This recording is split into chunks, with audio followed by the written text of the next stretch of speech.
Hunting or Bust: The Journey Onward by Master Atlan, in Chapter 44, Spinning World Part 2. We'll be touching down in 2 minutes. Repeat, 2 minutes. The intercom announced as they prepare to touch down in their next location, another mining town on the edge of Mistral. They were coming in over the ocean, so the authorities wouldn't be able to react in time before they finished ransacking the place. It had been a long trip, but it was time to get the message across. Naruto and the others secured their weapons and placed their mask on while they waited. He kept his mask on during the trip. He kept it on most of the time after that little showing last month in the mess hall. Nobody else with him anymore, but everyone stayed away out of fear he'd attack them next. It made sense. To them, it just looked like he snapped and attacked his bullies like a deranged animal. Whether they liked him or not wasn't why he was here anyway. He had to get back to help his mom, which meant he had to prove to Danzo that he was worthy to stay by her side. In that sense, he won. He broke Naruto's conviction, trying to avoid causing havoc for the people they attacked and keep some bastion of himself while part of the White Fang. Naruto hated him for that, and Adam as well for carrying it out. But he had to protect his mother from them, and if that meant being the best White Fang soldier he could be, so be it. Since then, he had been on a number of missions, stealing dust shipments, raiding weapon supplies, rendering Faunus minimal labor locations uninhabitable. He was their perfect little soldier now. We're coming up. He looked up at Mizuki as he came to his side by the hatch. The tiger was no longer hostile towards him, avoiding him most of the time. After what happened in the mess hall, his pride had been shattered. He no longer stood as the strong white tiger he wanted everyone to think he was. Naruto had destroyed that image, and Mizuki was too afraid to start another fight. The bulkhead trembled as the ship lowered down. Everyone was armored and ready for their mission. The hatch finally opened, and Naruto was the first out, hooking a wire around the hook as he lowered himself to the ground and into the dirt road. He pulled his wire back and heard the others fall around him, helped by the aura to land safely as they all started making their way to the town. He could hear the sound of panic and stampeding footfalls as the residents of the mining town scrambled to hide. They probably saw them coming when the bulkhead flew over. Most of the people in town looked like they were seeking shelter. A few of the older men and women came out to meet them with weapons or blunt objects in hand. They were going down swinging. "We know why you're here, and we ain't letting you take this town without a fight." The crowd behind him cheered. A few Faunus littered in with them as the old man charged towards the closest member, which happened to be Naruto. Naruto didn't react to the man charging him with a bat until he was closer. When he started swinging down, Naruto pulled the sword off his back and blocked the head of the bat with his sword. He slid his blade along the bat's length before twisting it out of the older man's hand and knocking him off his feet. "Dad!" Another one from the crowd charged out, a young man grabbing probably only a few years older than Naruto. The blonde turned his blade around and fired a collapsible arrow from his hilt, catching the young man in the hand and forcing him to drop his weapon as well. The rest of the White Fangs started pressing forward and forcing the people back. Some were easily disarmed, while others had to be persuaded with bleeding noses and bruised ribs. The people that were hiding in their homes were rounded together in the center of the town before they were let go. The Faunus members of the community were pulled together and advised to leave, but like most times, he watched them protest. "You don't understand. This is the best job I can get. I need this. My sister is sick. You are paid less than the average human employees for twice the work. Your health and benefits come second to theirs." One of the White Fang responded in a monotone voice, more than reciting from memory than actually committing it. "It's a textbook example of discrimination." There was a wave of argument from the working Faunus as Naruto continued searching the town. Once he had checked it over, he returned to the center where the other White Fang and humans were gathered. The looks of fears in their faces, how some of them tried to remain calm while others were shaking with fear. There were even children huddled together with their parents. He felt sick, knowing he was part of this trauma that may very well scar them for life was one of the most horrifying things he could imagine, but he buried his guilt down and kept a stoic expression for the part of his exposed face. He couldn't falter now. He came closer and stood by Mizuki's side. "You!" He turned to look at the man and son he had disarmed earlier sitting together at the front of the group. The older man pointed at him. "You're just a kid, no older than my boy. How could they let you do something like this? How could you think this is right?" "I don't." Naruto turned to the other members and swung his arm out over the town. "Set the charges. We're bringing this place and the mine down for good. We'll handle the people." "Right." Mizuki nodded as his hand went for his sword. Naruto watched him pull it out as the group of humans yelled in fear. "Hey!" Naruto quickly grabbed his wrist before he could start swinging. "What the hell are you doing? You're taking care of them? Not like that! What is wrong with you?" Naruto yelled as Mizuki's arms resisted to move. The tiger pulled his wrist out of Naruto's grip as the blonde had enough of Mizuki's foolishness. "We leave them scared. Let them run and cry. Tell people what happened here. We don't kill them." Yes, we do. Naruto was confused by his response before he heard another sword getting pulled out of his scabbard. He looked around and saw more members pulling their swords out as the humans panicked and huddled together. Naruto looked around in horror as he realized they're going to kill them all. I guess you didn't hear. Mitsuki's voice regained its tinge of pride and mocking as Naruto felt a terrible chill. Didn't they tell you? Apparently the humans weren't getting our message very clearly. That fauna should be treated and respected. So now, he brandished his weapon with a smirk. We'll have to take extreme measures to make sure we're understood. How did he not know this? Why didn't anyone tell him? His panic filled his thoughts before he asked. Do Donzo and Adam know about this? Where do you think our orders came from? This was too much. It was too bad. It was bad enough. Destroying their homes or taking their livelihood. They may be miserable, but at least they were alive. At least there was a chance they could do something better. But killing them, all of them. What's wrong, super soldier? Mitsuki's taunting permeated the panic. Don't tell me you're giving up now. No, he couldn't help her if he froze now. He had to do it. He pulled out his sword and looked over the crowd of people, all of them trembling or shielding someone else from what was going to happen, what he was going to do. He heard the sound of shaking metal. He gripped his trembling hand. His throat was dry and his heart was beating. He had to do this. Protecting her from the White Fang was more important than anything. He was willing to sacrifice anything, and if these people were what he needed to give up, then he could. He shook his head while his sword lowered. He took a few steps back as he realized he couldn't do it. He thought he could give up anything to protect her, but not this. Never this. Pathetic. Mitsuko pushed him out of the way as he stomped his way towards the crowd. The people flinched back and screamed as he raised his sword. I'll show you how to do it. Mitsuki, no! Before he could bring the blade down, an explosion hit him square in the chest and knocked him several feet back. He slid over the ground and clutched his chest in pain as Naruto looked back to the crowd in shock. Standing up in the middle was a young blonde man with a band covered half his face. His palm had an open mouth tattoo, and smoke was rising from it before he yelled, "Scatter!" From the gathered hostages, several people jumped up and dove at the White Fang members. The robes they were wearing all fell off to reveal the black jackets with red and white fangs on the back. The Uchiha, run! One member of the Uchiha yelled as the hostages started running away before they were caught in the battle. They charged out like a stampede as some Uchiha disarmed the faunas they were fighting and claiming their weapons for themselves. Naruto quickly pulled out his kotachi and held a weapon in each hand as he looked around at the chaos. The people were scrambling out of town as fast as they could as the Uchiha and White Fang waged war. The White Fang clearly outnumbered them, but the Uchiha had a definite skill advantage, especially that blonde guy. He was holding back Mitsuki and several other members like it was nothing. It was clear who had more experience. The blonde Uchiha using condensed explosions to repel the sword swings aimed at his body, and while Mitsuki and the others were panicking, the Uchiha kept his composure and blew them all back with a mighty explosion. Damn you! Mitsuki jumped to his feet and aimed his gun at the Uchiha member, but the blonde quickly threw out his hand and exploded the gun in Mitsuki's hand. The tiger yelled and the Uchiha dashed in before placing his hand against Mitsuki's chest and blowing him off his feet. The fawn is being covered in a white light as his aura disappeared. Mitsuki climbed up to his knees and gasped for air before reaching into his pocket. He pulled out a detonator and held it up, but the others were still setting up the bombs in the dust mine, and they were in the blast range. He wouldn't. He did. Mitsuki pressed the button and they felt the ground beneath them shake. The earth split open and fire shot out from the cracks as the mine entrance beyond the village spewed out an immense pillar of flame. Everyone fell to their hands and knees from the violent shaking as houses started burning in their inferno. He heard panic all around him as the crowd changed into a slice of hell, and despite the pandemonium, people were still fighting each other. Naruto turned around and finally noticed one of the Uchiha charging at him with a blade in her hand. He brought his blades up and blocked her sword as they started trading blows. Naruto gripped his karachi in reverse and knocked her back as his katana came swinging up at her in return. She blocked his attack and spun around his sword while bringing hers up to his chin. Naruto leaned back as the tip of her sword cut across his face and split his mask in half. He screamed in agony as he aimed his hilt out and rapidly fired arrows at his opponent, catching her off guard as his arrows hit all over her body and knocking her back completely. Naruto stumbled to the ground, his vision swimming around as half his mask fell to the ground. He reached up and felt the cut that crossed his face. The blood covered most of it as he reeled back from the pain. How could this happen? How did they miss the Uchiha that snuck in with the residents of the town? How could Mitsuki detonate the bomb just because he was a sword loser? How did he not know they had come here to kill everyone? Would he have gone along with it? This can't be happening. He couldn't let this happen. Get over here, you bastard! Dad!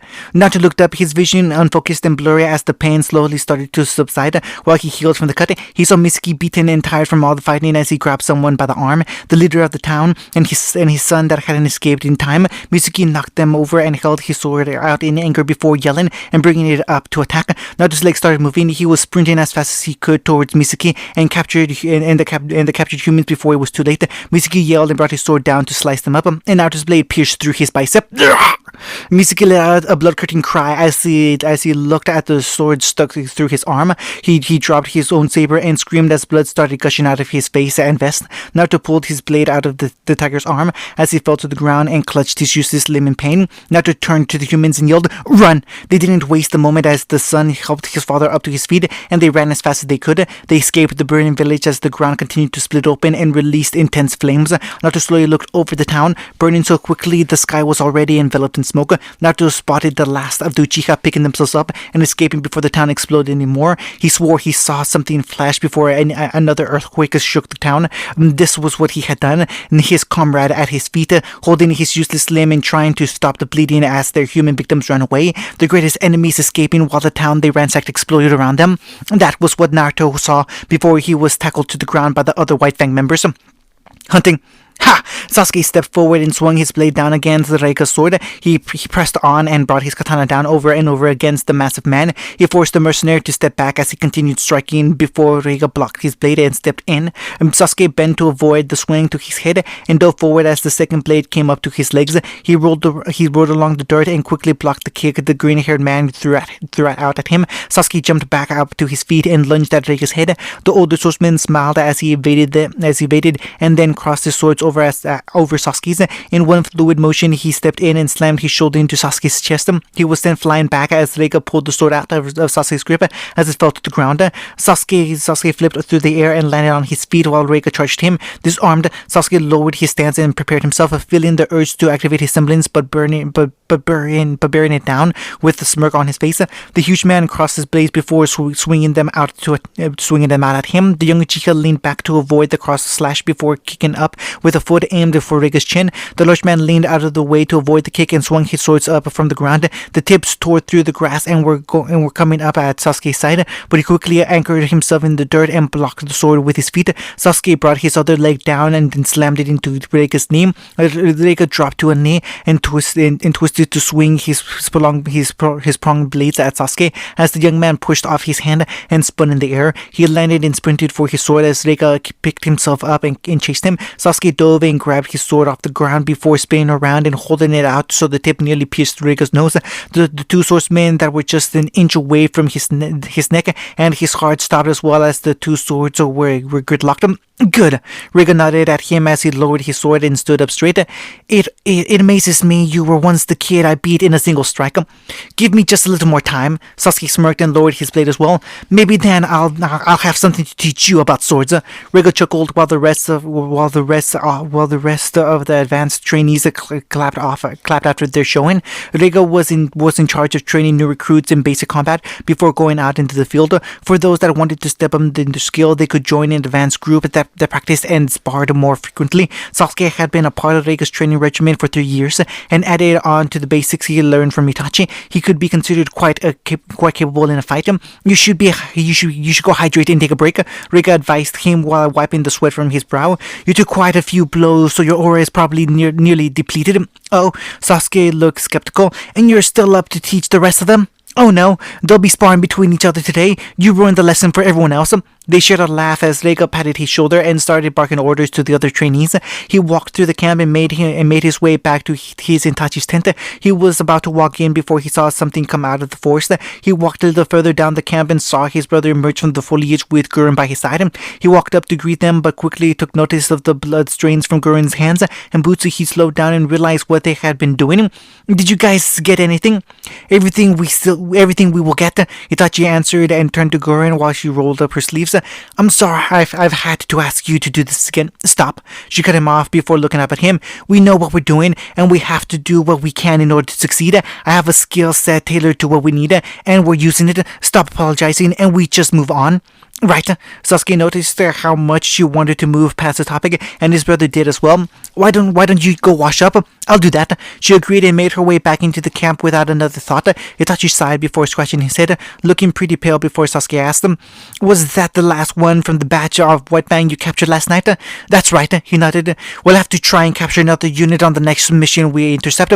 Why not ask Deidara? Isn't he out on one now? He contacted me earlier to say they already finished.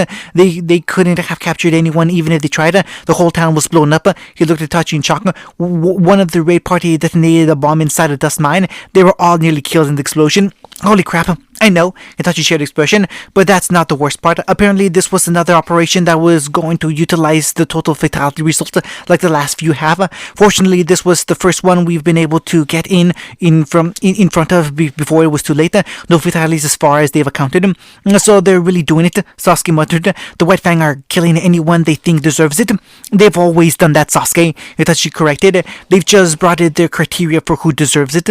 Sasuke felt like disgusted that people like this actually existed in the world. They weren't faunus or people or whatever. They were monsters. Through and through, they were the scum of remnant. Sasuke looked back at the forest. "So have you finished him off yet?" "Not yet," Itachi shook his head. "Gurren still needs some time to collect herself after this recent session." Itachi took a deep breath. "Honestly, I could do the same." Itachi walked back into the camp while Sasuke was left standing by the edge of the forest. Somewhere in there was a White Fang lieutenant that still needed to be finished, and Sasuke still had his weapon on him. He started making his way through the forest, following the tracks left by Itachi and Gurren before he came by a tree with a rope around its base.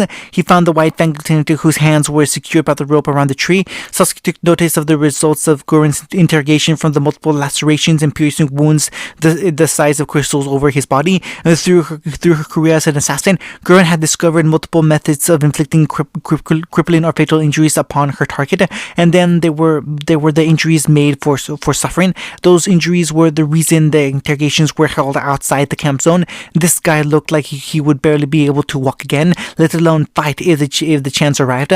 Nails were missing from his hands, and there were multiple stab wounds over his legs. He was probably delirious from the pain, but he noticed Sasuke and flinched in fear. No, not again. They said they were done. I gave them everything. I said that they said we were finished." "And they were," Sasuke spoke firmly while gripping his sword. "But I'm here to put an end to you." The man looked up at him with the same frightful eyes before they changed into something else. Disbelief, mocking pity. Choto escaped his bloody lips. "You?" He coughed and laughed through his pain. "I can tell just by looking at you how green you are." Sasuke didn't respond at his statement and just watched him in silence. "Have you ever been in a real fight before?" The faun's voice was weak, but he looked up at him, a condescending smile on his face. "I bet you've never even killed anyone before." "First time for everything." "You look weak." The terrorist had the gall to chide him while he suffered on the ground of a forest in the middle of nowhere. "Those two from before, they were killers. They had it in their eyes. They enjoyed killing faunus, and they'll keep doing it as long as they have fun. Shut up. And you don't look like you could stomach it," he yelled with a disjointed voice before reeling back and shaking. The skittish lieutenant was obviously still broken from what Gurren had done, but he kept mocking Sasuke. "You look like it would break you." "Was it easy for you?" Sasuke retorted. "How many people have you killed? Did you regret it? Any of them? They deserved it. Shut up." Sasuke lashed out and his blade slashed up through the man's chest and shoulder. The fauna screamed in agony as Sasuke quickly stepped back as he realized what he did. If the lieutenant's aura was activated, then it was clearly drained if Gurren's torture had left such a mark on him. The fauna gasped for air and sobbed from the pain as Sasuke stood up to steel himself.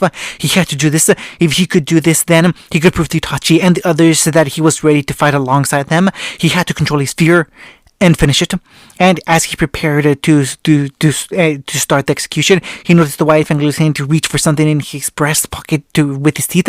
Sasuke quickly realized that it might have been a suicide pill or some method of contacting the White Fang. He reached over and pushed the man's head aside, reaching over aside before pulling out the contacts. "No, that's not yours. You can't touch that." Sasuke quickly stepped back before the faunus could bite him and looked down to see it was a photo. It was the man, probably many years younger, because he still looked young in the photo, and he was holding a young girl in his arms that waved to the camera with a big smile. His daughter. Sasuke blinked in surprise before looking back at the broken lieutenant that hung his head and mumbled, I need her.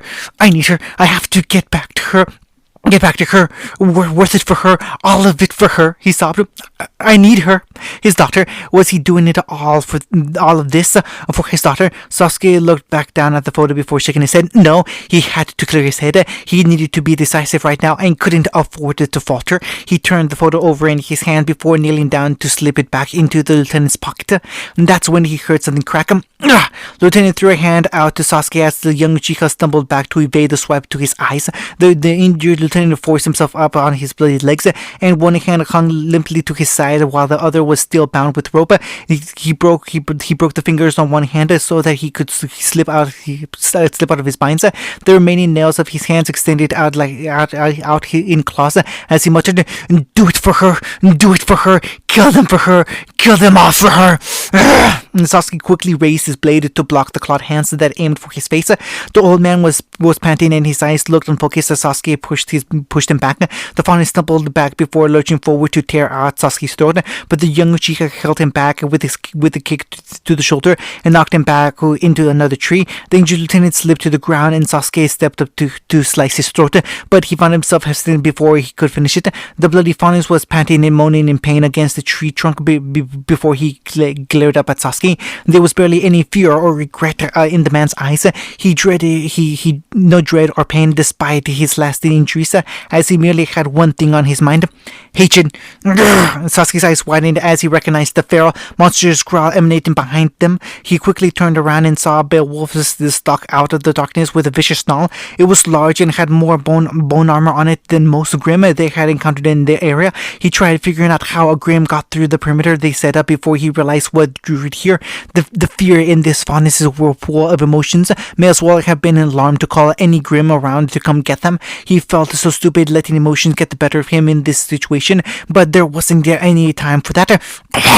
The Beowulf lunged at him, and Sasuke parried his claw before blocking the other one. The beast jumped down towards his head, but Sasuke changed its momentum so it slid off the sword and fell to its side. He kicked the Beowulf across the jaw and grabbed his shotgun sheath in order to end it with a fiery blast. But before he could pull the trigger, the Grim lashed out and knocked him back into a tree with the force of its swing. Sasuke hit the tree and gasped in pain as the purple light covered and disappeared around him. He fell to the ground and realized his aura was gone now while the Grim charged him. Sasuke grit his teeth and jumped back into the long stance as he chambered his sword by his shoulder and gripped his teeth firmly. As the Beowulf raised his arm to strike, Sasuke launched himself forward with the sword with the force of the blast and stabbed the blade through its head. The Beowulf let out the one last dying gurgle before Sasuke pulled out his sword and watched the beast tremble over. He was catching his breath as the dying creature faded away into black dust.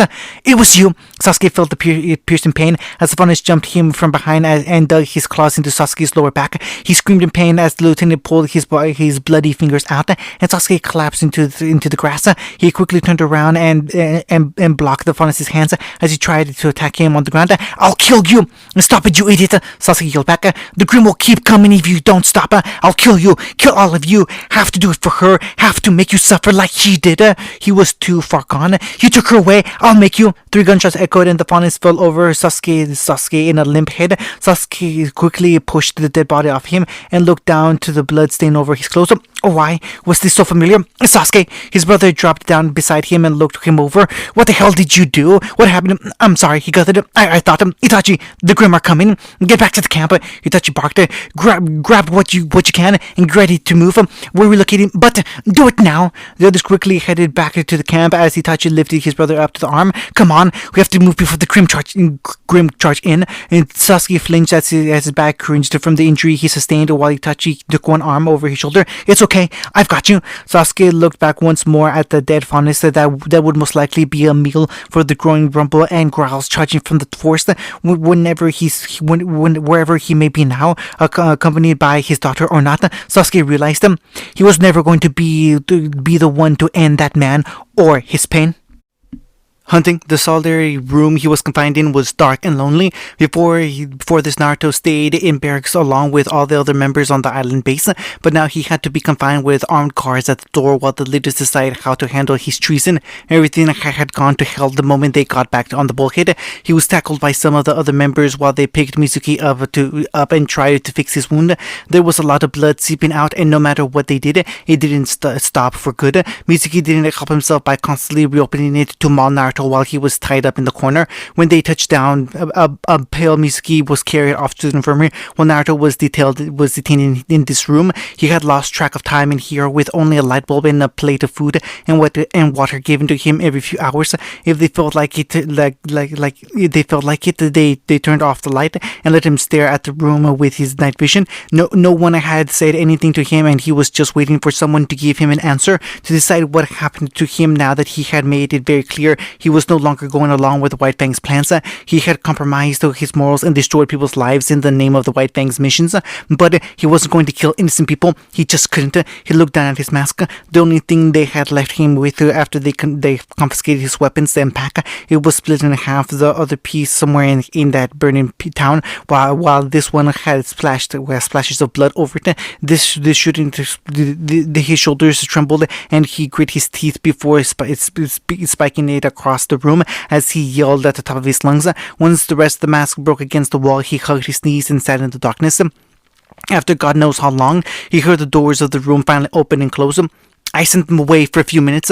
He looked and was surprised to see his mother standing by the door. She turned and stared at him in silence through her mask. If this were any other situation, he would have used the chance to run in and hug her as much as physically possible. But this time he just asked him, "Mizuki, he's alive, but they couldn't save his arm. So even when he's back up on his feet, he won't be a field agent anymore." She crossed her arms and walked around the empty room before noticing the mask he finished breaking. And there are a lot of people on that mission that are complaining that he was acting irrationally, losing his composure and detonating a bomb not only while you were all in blast range, but while some of our men were still planting them. Some think losing an arm is enough of a punishment, but that's still being discussed. She was quiet before looking at him.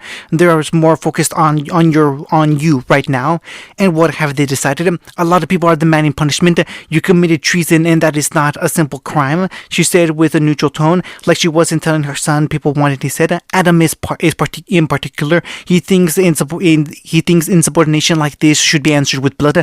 Danzo, on the other hand, says we don't need to go that far. That sounds too good to be true coming from a monster like Danzo. He thinks you could be a model soldier if you had some proper conditioning. There it was, torture, the same kind of stuff that Weasel put his mother and Adam through to turn them into loyal followers.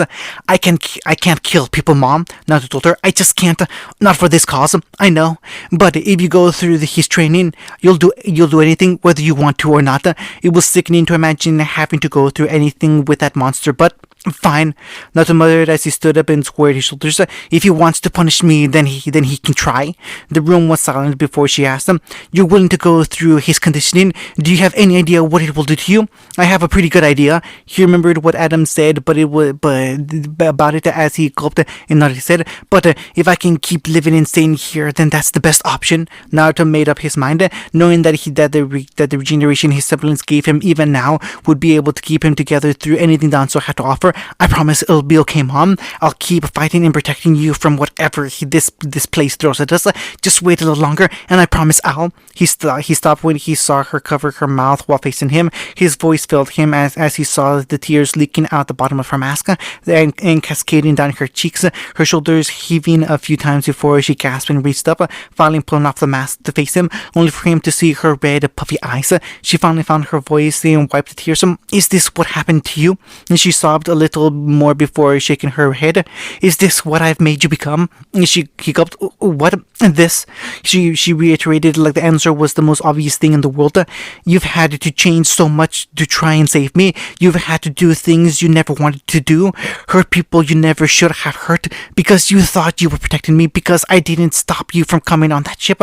I think back to the little boy from that day, and the you now." She shivered and cried, "And I can't believe you're the same person. listen, Mom. Naruto stepped forward and grabbed her shoulders. Mom, please don't cry. And she went in and wrapped her arms around him. I'm sorry. And she sobbed and shook his arms. You never should have been a part of this. You never should have had to do anything, any of the things Danzo made you do. You're not a monster like us. Naruto couldn't find anything to say. He trembled as well as he felt his eyes water. Don't say that, Mom. His arms tightened around her as he found some security in this fear by being in her arms again.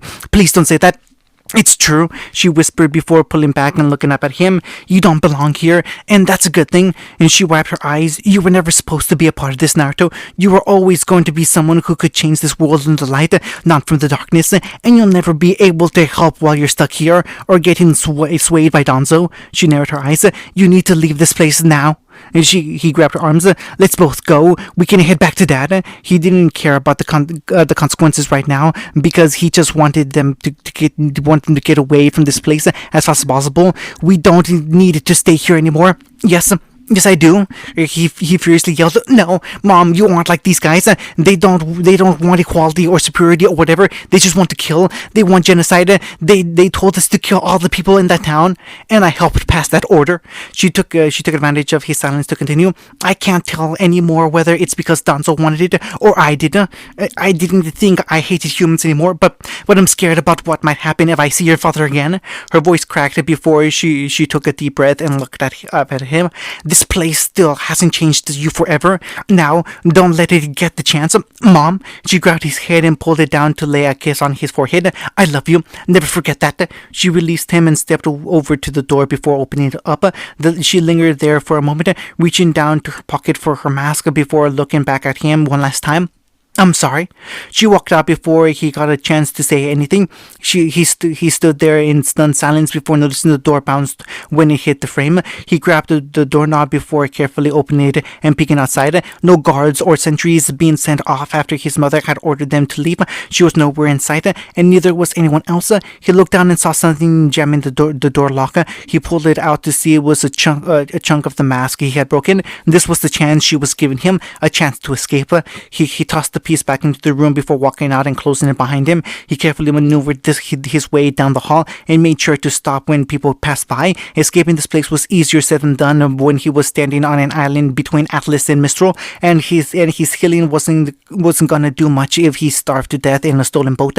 He decided to dip into the supplies in inventory before leaving. He grabbed some provisions and a inflatable boat and some drinking water for the trip. Once he had that all stuffed in a duffel bag, he decided to make his way to the boats. He walked through the hall before coming up to the corner of the weapons depot. He heard voices and stopped just shy of rounding it before peeking around the corner. He saw two guys running inventory as they locked away guns and sabers until they were next needed. Naruto was ready to double back before he saw one of them pick something up from the corner. His short sword and his short blade and katana. They were going to put them away in the inventory until it was decided what to do with them. But he had a chance. He had a change in plans. He wasn't leaving until he got those back. Hey, Naruto froze and looked over his shoulder to see another member approaching him behind. Approaching him from behind. He recognized Naruto. I know you. You're the guy that attacked your own team, right? How'd you get out? Naruto didn't answer him as the older Faunus reached out and grabbed his collar. You aren't going. Naruto mule kicked the man's sternum and forced him back as his collar was pulled. Naruto turned and let the white fang vest slip over his head as the older Faunus to the left stumbled backwards in surprise. The blonde reached out and grabbed the man's arm before pulling him around and slamming his face into the wall. Hey, did you hear that? One of the inventory checkers asked as Naruto dropped the unconscious man in his grasp. He took a sharp breath before running around the corner and sprinting towards them. The two saw him coming and panicked, reaching for whatever they could to help, but unfortunately he was quick as he vaulted over the counter and landed both feet into one's chest, knocking him back into the wall. Before the other one could grab his gun, Naruto pulled out his kodachi and fired several compact arrows into his last opponent. With them unconscious, Naruto grabbed his weapons and went back for his duffel bag. He ran out the door and came out to to the powerful gust of wind coming out from the sea. The blonde looked around before spotting the direction. He remembered the boats were being kept, but a definite alarm blared out across the island as lights turned on all over. They knew he had escaped, and they were gonna start looking for him now. He sprinted for the dock before coming over a hill to see them, but there were already people there, and they were pulling out their weapons now. They were going to attack anyone they thought was suspicious, and deny access until this alarm was over. And with him carrying supplies and no longer dressed like a White Fang member, he knew he wasn't getting past them. He double-checked and stayed along the walls as he saw people running out of the buildings to find him. They were barking orders to capture him alive, and Naruto knew what awaited him if he was caught. Finally, he reached the cliff, looking over the oceans as all his other routes were blocked off with waves of White Fang members. He looked out over the side and saw the waves crashing against the cliffside violently before looking back at the base. The search groups were coming closer and closer while he was now stuck at a dead end. Naruto looked back over to the side and out of the ocean. What were his chances? Slim survival out of the sea, but with Danzo? The young teen took a shaky breath before stepping back to give himself some running room. He reached into his bag and pulled out the inflatable boat, tucked it under his arm. His eyes focused, and he took a deep breath before sprinting for the edge. He dove off the side and picked himself in air so his legs could lead him in, and he hit the wave hard. Hunting. Sasuke sat up in his tent and looked off in thought. He pushed himself up in his feet, ignoring the pain from the healing injury on his back as he grabbed his shirt. He pulled it over the bandages around his lower stomach and grabbed his Uchiha jacket. Walking out and looking over the new campsite, he saw everyone making their new beds. It was much smaller and less extravagant since they had to leave some of their supplies back at the other side before the Grimm swarmed them. It was his fault. They had to move and leave so much behind to escape. He risked all their lives because he let that deranged lieutenant get worse and worse without finishing him off. And even with some time to think, Sasuke wasn't certain he would have been able to kill that man. Before the encounter, Sasuke saw every White Fang member as a black-hearted monster, scum of the world, people that found joy in hurting the innocent, like the red-headed bull. But now he doubted that image. They were still evil. They were terrorists bringing harm and misfortune to people all around him. But now he saw them differently, wrong and corrupt, but people too. And his earlier conviction to fight and kill whatever opponent they face seemed to falter so easily now, but he still wanted to help Itachi and the others. I still can't believe you risked taking a photo while the whole town was erupting around you. I kept my cool. Can't say the same for some of those White Fang guys. I heard most of them scream. I think one of them even attacked their own guy. What, a coup? No idea, but these are the kind of people the White Fang are willing to entrust. We should worry about how many more towns might go up in flames. The leader was back from his mission, and he was meeting with the others to discuss their next move. He heard Reika speak up. And so, do we have a pattern yet? Just more points to add along the patterns. He stopped just outside the tent and heard his brother speak. With the ones from Data's photos matching with the other locations we spotted them attack. We see they mostly struck areas along the shore of Atlas and Mistral. That can help us better prepare for any more attacks by this group. But there are still more attacks happening in Atlas mainland, and one just occurred over in Vacuo. I suppose it would just be too easy if they all worked out from just one location. Damn, Sasuke heard something akin to fatigue in Deidara's voice. It's moments like this that make me realize we're really trying to take down a giant. It's not getting any easier. So right now we don't focus on beating the giant down. We focus on hitting as many of its weak points as possible. We're sending out another group of scouts already. Yes, Itachi answered her. Get in contact with our transporters. We're gonna need flights. To every major city we can get to. Mistral, Ville, anywhere we might have contacts, and get some funds for them too. Okay, but how about who to send? I mean, volunteers would be pretty nice. I'll go. He spoke up and walked through the opening for Itachi and the others to see him. Gurren and Reika probably noticed his presence, but Deidara and Itachi were too focused. I volunteer if you'll have me. Itachi looked surprised to see him. Should you be up already? It's a flesh wound. It's fine. It would scar, but he refused to let it sideline him. Let me go out scouting too. I can at least help identify other members and where they might strike next. Itachi looked so conflicted and not too convinced by his words. Sasuke, you aren't used to espionage. I've learned techniques like that from Gurren and how to avoid a tail from Deidara. He answered. Please, let me do this. I know I screwed up. He stepped forward and admitted, I thought I could handle that guy, but I froze. He waved out to the rest of the camp. This is my fault. I know that, and you were right. I wasn't ready for this fight as I had thought, but I need to be. I can't just be a spectator. He had to know if he could do this, or if he was just dead weight. Please, let me try. Itachi still looked conflicted, but turned to the others for their opinion, but they just looked at their leader in silence as if he knew what they had to say. Itachi looked back at his brother. I'm sending you to Vital, and you should wear a cloak, hide yourself from prying eyes. Sasuke just nodded as the other smiled. Itachi reached back before sliding something over the table to him. Take a book with you. That'll help you spot any of them that might be undercover. The bingo book, as they unfortunately named it, was their group's way of tracking and hunting White Fang members. The pictures they had taken from various missions were documented in it, along with any other additional information they had gathered. Sasuke, he looked back up to see his brother's anxious face before he smiled and nodded to him. Good luck. And Sasuke nodded before looking back at his book. He flipped through the page after page of possible targets and passed the picture of a blonde fox with half his face covered in blood. Hunting. Okay, this is it. The Vital dock. The ship came to a halt as the dockyard and captain looked back at him. This is as far as I can take you. We're heading to evacuate after this. It's fine. Naruto hefted his duffel bag over his shoulder and gave his thanks to the burly captain. Thanks for taking me here. Well, I ain't much of unwanted passengers, but you did carry your weight for the ship, so it worked out. Naruto walked down the ramp for the pier. Kid, where are you going anyway? Naruto didn't answer him because he didn't have an answer to give. He nearly drowned jumping off that cliff, and it was by some miracle he swam back up and opened that boat. His boat was able to float away from the island base, and by the next morning he realized he survived the manhunt, but then came the realization that he was floating out at sea on a small boat. Some of his supplies had been ruined in the water, and soon enough he found himself adrift. Luckily, it didn't take long for a boat to find and pick him up. A few of the crew were wary to allow him on board, either because he was a stranger with 2 swords in the bag, or because he was a faunus, but the captain had the final say and allowed him on board as long as he helped. He even got a few lien as a reward for a job well done, but now he had to decide what he was going to do next. He was here in Vital, but there weren't many options for him to follow. He was low on money.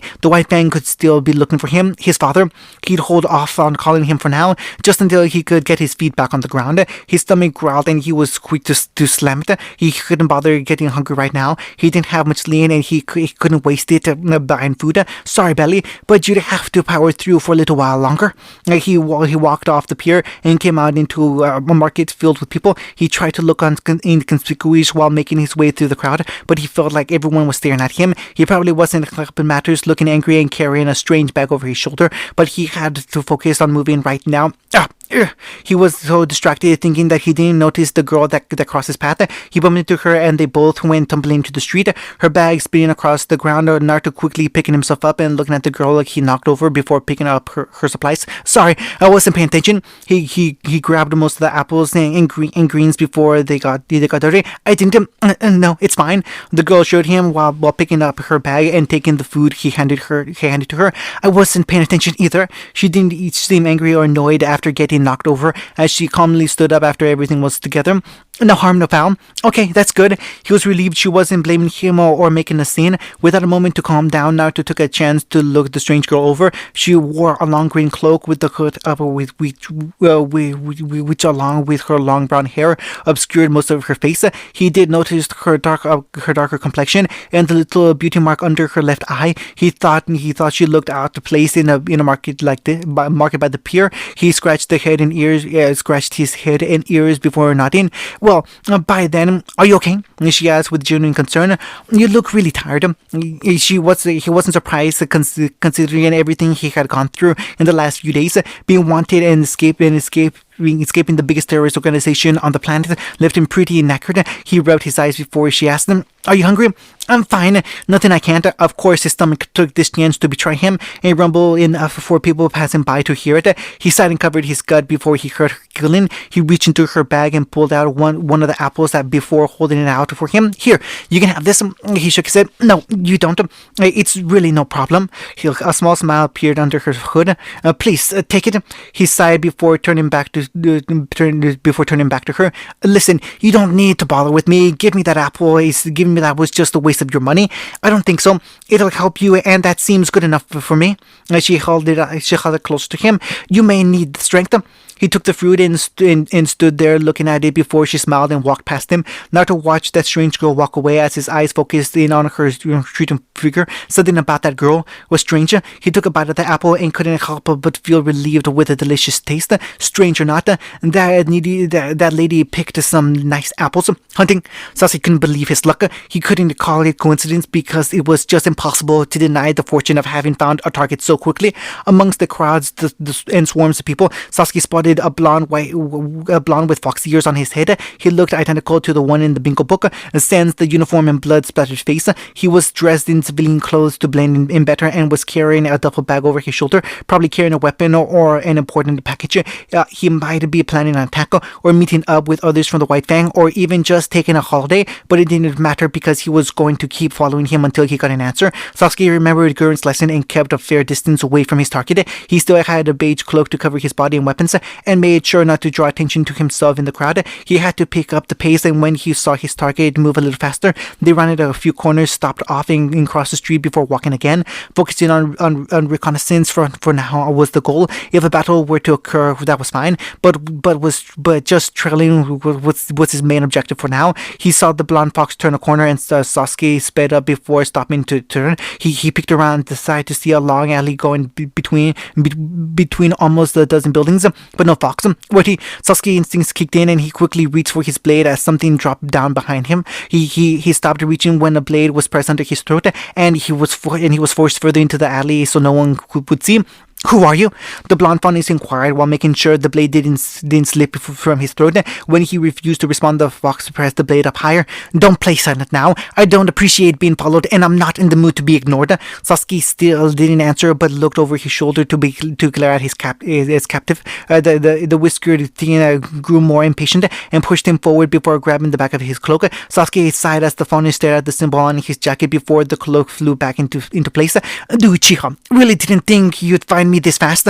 That's not even fair how fast it was. Sasuke raised his brow in confusion before the fox maneuvered around him and unsheathed the vomit from his side. His eyes narrowed at the thought that this man was stealing his blade before the fox warned him. Leave, and don't tell anybody you saw me. I promise not to chase you or follow you to your friends. If you... Sasuke knocked the blade away and aimed his sheath at the boy behind him. He heard a curse before pulling the trigger and released a powerful blast pointing back. He felt the end of his shotgun get knocked aside as a moment before firing, but he kicked back into the blonde chest to knock him off his feet. He turned around and stomped on the arms that gripped his family sword. The blonde groaned and showed his teeth while Sasuke shook his blade back. He took his blade back. He stood over the downed fox and leveled his blade to the blonde's face. Your mistake was thinking I would just comply and walk away, and don't touch my sword. The blonde jerked up and fired a barrage of compact arrows from his hilt. Sasuke had to quickly deflect what he could with his blade before the arm beneath his foot was pulled out and he staggered. The fox swept his leg out and Sasuke fell to the ground. He saw the fox crouch before leaping at him with Kuzashi out, but Sasuke quickly threw off his cloak and tossed it at the fox. The blonde was blinded by the brown cloak and Sasuke rolled away as he tumbled past him. He turned around with his sword ready as the blonde tossed off the cloak. The fox quickly reached into his bag and pulled out a katana before kicking the duffel away. He slowly stood up, Kodashi in one hand and a katana in the other. His eyes focused intently on Sasuke as his eyes narrowed in return. The younger Uchiha slowly stood and took a stance, raising his blade to match his opponent. They both dashed into a roar. Sasuke brought his blade down and the fox brought his up to block it. Sasuke pushed forward and the fox found himself being overpowered before slipping the blade against side and going for the Uchiha's head. Sasuke knocked the two blades back and put some distance between them. They furiously swung their blades, steel clashing against steel and sparks flying across the alley as the two tried to get an advantage on each other. Sasuke knew he had the upper hand with the swordsmanship and skill when he easily parried the blonde's attack, but the blonde avoided his blade as much as possible, retreating and even leaping off the walls to escape his reach. Sasuke pressed forward, catching him on a landing and knocking him over when he blocked his blade. The blonde fell but quickly spun on the ground, and Sasuke had to leap up to avoid the blade to his feet feet. He dropped and brought his blade down as the fox rolled out of the way. He got up on his knees and actually threw his katana at Sasuke, forcing him to stop and dodge him. This was apparently long enough for him to charge into Sasuke and lock his sword with his short blade. The blonde locked Sasuke's elbow down to push him back before kicking out his leg and pulling him off his stance. Sasuke quickly caught his footing and ran further down the alley. He looked back and saw the blonde reclaim his katana before chasing after him. Sasuke cocked a reflection and came around the side of a dumpster before firing a blast. The dumpster flew off its wheels and barreled through the alley at the blonde. Sasuke couldn't see his opponent react, but he didn't see the blonde jump off the wall and fall over the oncoming dumpster.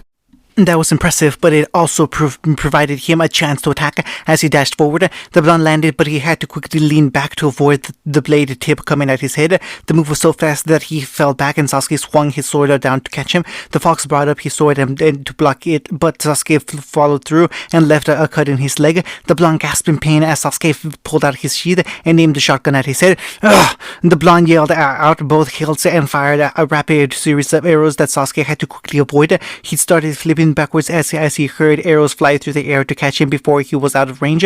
He looked over at his enemy and saw the whiskered boy was holding his legs as some blood seeped out of the wound. Sasuke was shocked to see that he had actually left an injury, and that if he could do that, it meant his prior adversary didn't even have his aura unlocked.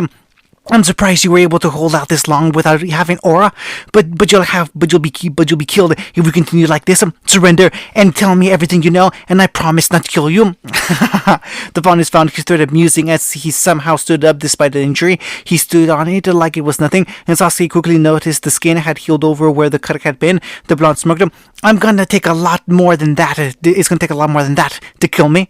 And Sasuke was wary of his adversary now. Apparently, he didn't have natural protection from aura, but he had something else to heal his wounds. Was his semblance regeneration or something? Whatever it was, he didn't feel like being clueless in the middle of a fight. He narrowed his eyes. I promise I can give you a lot more. You might even have to pull out of semblance before you get hurt too bad. The blonde glared before chuckling. Believe me, you weren't ready to handle something like that just yet. That's it. He couldn't risk him using an unknown semblance to gain the advantage while they fought, which left him just one option. He had to use mirror and copy the semblance himself. His eyes turned red as he focused on mimicking the blonde's ability. He took a moment to figure out what it was before. And Sasuke yelled as his mind started to go blank and he felt his aura swell. The Faunus looked shocked as well as Sasuke fell to his hands and knees while his body started emanating a purple glow. Sasuke felt his consciousness start to slip before he deactivated mirror and the purple glow vanished around him. What the hell? The blonde came over and kicked him under the chin. He fell and the Faunus quickly pinned him down before striking him over and over. Sasuke barely had a moment to think before being punched again as he was getting closer to being knocked out. He grit his teeth though and grit his teeth through the beating before reaching down and pulling the trigger. They were both knocked away by the force of the explosion and separated during the burst. He quickly picked himself up and spits up some blood before tackling the blonde to the ground. The two exchanged punches and knees of the Sasuke trying to incapacitate the Faunus while he tried knocking him out in return. The whiskered boy yelled and forced his knees up into Sasuke's rear before lifting and pushing him off. Sasuke somersaulted back on his feet and quickly jumped back when a sword swing went for his head. They had finally reached the end of the alley and came out into the street. Sasuke heard people mutter and gasp at the sight of their fighting as cars started screeching to a halt. The blonde emerged from the alley and held his weapons at his side as Sasuke lowered his stance. They were both breathing heavily. Sasuke's aura taking a dip from the beating as the blonde healed from his bruises. The Faunus yelled and charged him. The horn honked so loud that they both stopped as to see the truck coming down the street. The Faunus stopped and jumped back into the sidewalk, but Sasuke was still in the middle of the street. The truck swerved and turned into the street as Sasuke dropped into the ground to slip under the unit.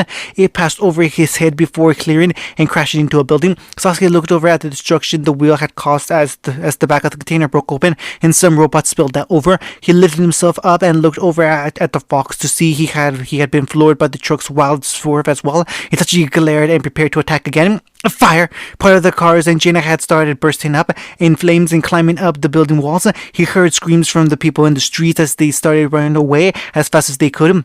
He looked between the crashed truck and the painting. The Faunus and the painting Faunus as the screaming became louder and louder. Sasuke grit his teeth before sprinting to the truck before it was too late. He ignored the heat from the burning engine and pulled the door off to see the unconscious driver. Sasuke quickly cut the seatbelt off and grabbed the man under his arm to lift him out. He pulled him onto the sidewalk as the rest of the truck burst up in flames. Out! Get out now! Move! Is anyone still in there? He gasped for breath before looking over at the burning building. People were running out the door and trying to help others get out before the flames got too big. Oh god! It was an apartment building. Sasuke immediately dashed across the street and ran through the door despite the protests of the people outside. The moment he entered, he was overwhelmed by the smoke and heat consuming one half of the building. He felt his eyes start to dry up, but behind the crackling fire, he heard screams from the upper floors. He covered his mouth to pass through the smoke and ran up the stairs where the voices were louder. He heard them behind the door and quickly knocked it down to find a scared family. Come on! Cover your mouths and get downstairs. He went door to door to help anyone he could. He found his escape before the fires overtook the second floor, and when the floor was cleared, he went up to the third one to find the people gathering together. But frightened about the chaos, he barked orders for them to follow him as he led them down and into the fire. The flames had grown drastically and had already started to encompass the second floor as they stayed behind him. The smoke was making it difficult to breathe, but he activated mirror and increased his visual ability to peer through the smoke.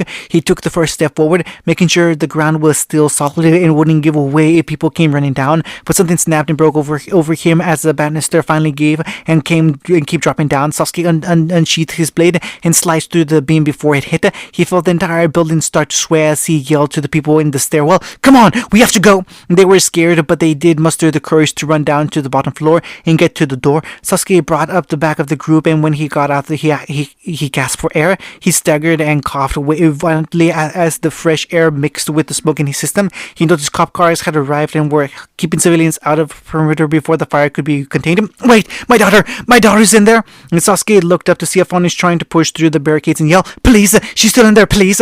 Sasuke's eyes widened before he went running back in without another thought. The heat and smoke were more intense than before as most of the interior was ablaze now. He covered his mouth with his jacket. He covered his mouth with his jacket, starting calling out for anyone to answer. After a few moments calling out on each level, he thought he might be too late. Help me! It was faint, but he heard a voice. He busted through a door and struggled to keep his focus before he saw an open closet at the side. He ran over and found a little girl cradled in the corner under the smoke. Sasuke finally kneeled down and prepared to pick her up before a burst of flame shot out over their heads.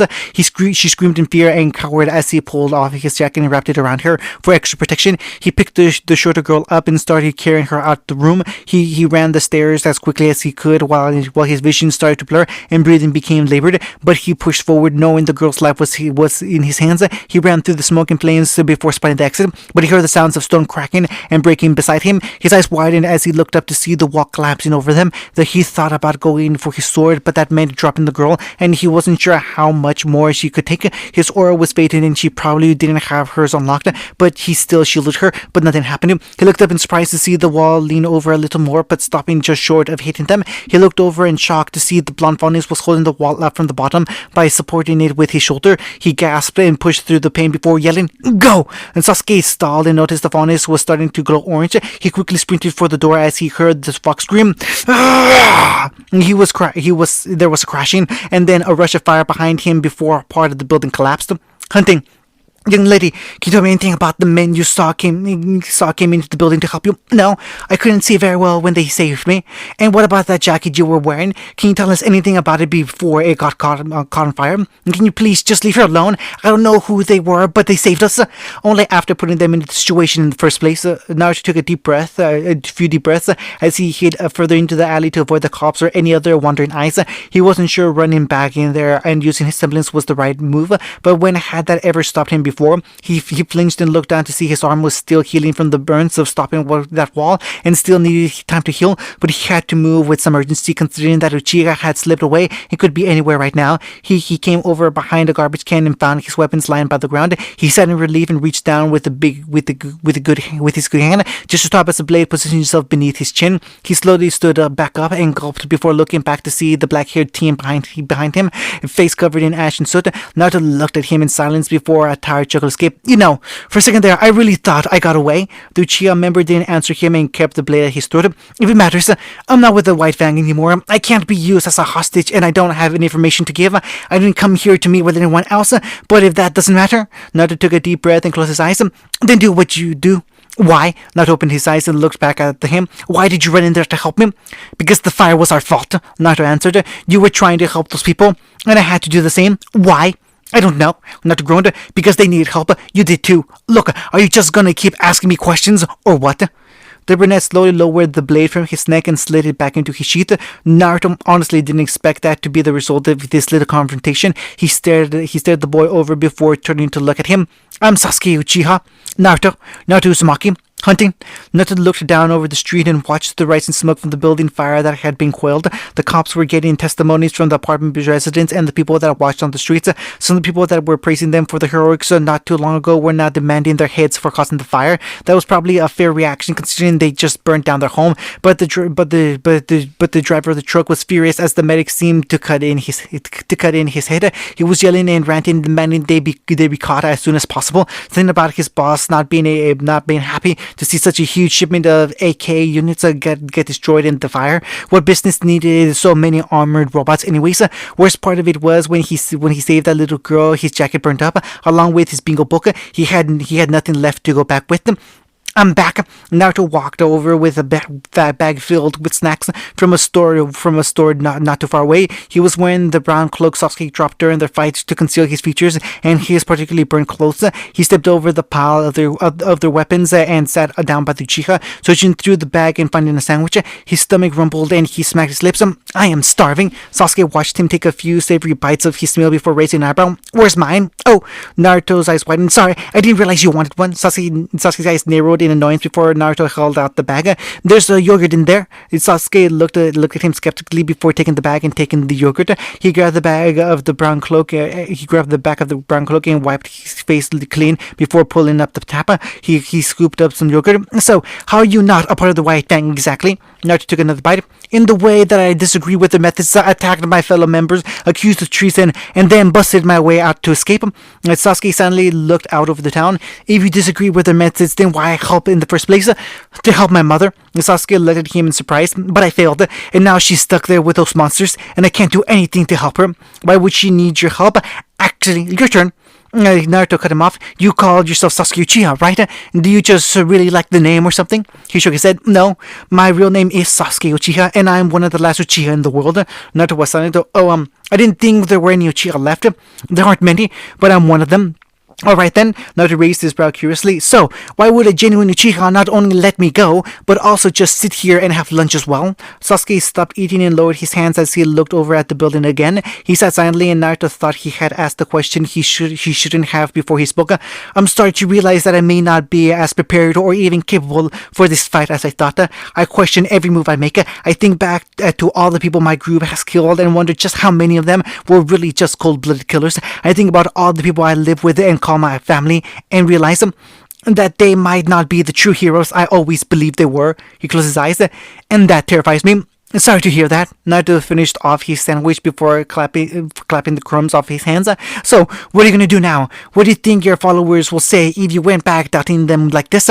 I don't know, Sasuke answered with a low groan. I think I need some time to think about my next course of action, what I can do to help my family. Sasuke ate the last of his food before looking at Naruto. What about you? What are you going to do next? No idea. Naruto sighed and leaned back on the roof. I have absolutely no idea what I'm going to do next. No White Fang, no human allies, his dad. Naruto took a deep breath and shrugged. I think I'll just wander around for a bit, try to avoid the White Fang and Uchiha for as long as I can, see how well that works for me. We could work together. Sorry, Naruto cleaned out all 4 ears. I'm still hearing a burning sound, or I must be going crazy because I thought I heard you say something about working together. Look, Sasuke frowned. I've never actually been around in the kingdoms without my brother. We were always together and he handled most of the business, so I'm unfamiliar with how to do things. He relented with a groan before shrugging. And if we work together, I can act as your protection. Naruto scoffed. I don't need a bodyguard. Well, I nearly beat you, so I think you could use the extra help. I don't know what fight you were a part of. Naruto paused before his shoulders sagged. But considering who I'm hiding from, I guess some help wouldn't hurt. He started pulling on his hair. It's impossible to hide when people recognize my ears and whiskers. Damn, my good looks. Huh? We didn't know you had whiskers. Naruto blinked before looking at his companion. What? The photo I used to recognize you. Sasuke answered. Half your face was covered in a mask, the other half in blood. I noticed you by your hair and ears. Naruto thought for a moment before standing up and walking over the roof. He smiled and grabbed the brown cloak. He tore off a piece of the cloth and pulled his hood down before tying it over his head. Once the makeshift bandana was finished, he turned and smiled for Sasuke. Ta-da! You tied a soot-covered rag over your head. Sasuke dryly noted. Is that supposed to be impressive? You don't like fun, do you? The whiskered boy pointed before he saw Sasuke stand up and walk over to face him. They stood in silence for a few tense moments before Naruto took a deep breath and held out his hand. Partners? Sasuke reached out, but Naruto quickly pulled it back. This is just until we figure out what to do ourselves, right? And I really, really don't want to be working with you. Sasuke scowled. No worries, the feeling's mutual. The two slowly reached and took hands before shaking. They nodded as they came to an agreement, working together until they figured out what they did next. Partners, for now. Hunting, Nor clapped. That was awesome. Could have used more fight scenes and snapping the tiger's jerked knees, but still pretty cool. Naruto chuckled at the plucky girl's response before looking around at the expression of the others. They ranged from surprised to relieved to tired from how long it had been since they had eaten breakfast. The only ones that looked displeased after hearing their stories were Weiss and Ren for some reason. Wow, that was... Kiba raised his brow. Enlightening. Definitely explained a lot. If you want us to continue, I think we can leave just a little bit more for the next story time. Kiba noted before he smiled and nodded between them. Thanks for telling us all that. Okay, so we're done now, right? Weiss asked impatiently while pointing at the door. Can we get going now? What's wrong with you, Weiss? Blake asked. I thought you'd be glad to hear their side of it. It's not that we are upset about what they told us. It's just... Ren rolled his eyes. That story, well, while much appreciated, was longer than we had anticipated. What do you mean? He means we came here to get breakfast before the closing speech by Professor Osman and the other teachers. Weiss bristled. And now we missed literally the only other thing we had to do before the semester was over. They all took out their scrolls to see the time and noticed the speech had probably finished by now. Ruby gulped and nervously laughed. Oops. End of chapter 44.